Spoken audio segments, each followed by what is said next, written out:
Remember DianSheng, that one company that basically copied the Moyu Meilong series and made mediocre budget cubes? Well, this is them now.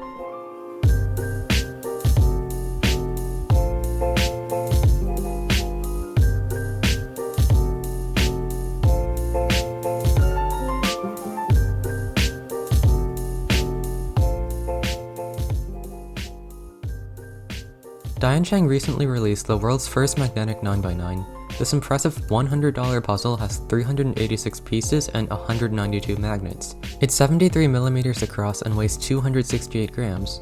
It comes in glossy plastic and you have the option between black and primary internals. I got the primary version because I thought it looked a little bit nicer. The magnet capsules are visible and are all colored differently, giving the cube some nice visual appeal. Right out of the box, the cube wasn't that great.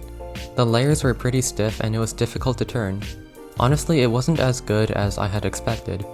During my first solve, I struggled to turn the cube well and it was actually pretty tiring to turn because of how much friction there was between layers.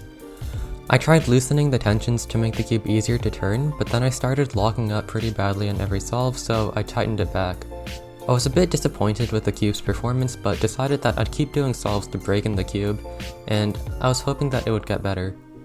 A few solves later, I realized that I could turn individual layers really easily. Just take a look at this turning. However, when it came to actually turning in solves, I still struggled quite a lot. That's when I realized that the problem wasn't the cube, but my turning. This was a 9x9.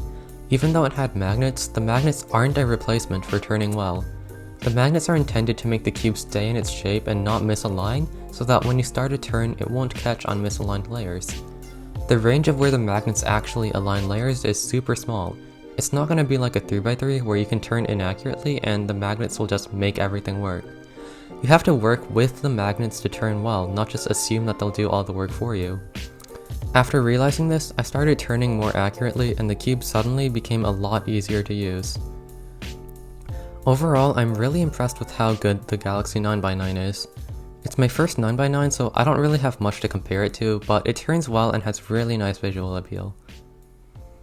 So that's it for this video. Thank you guys so much for watching, and goodbye.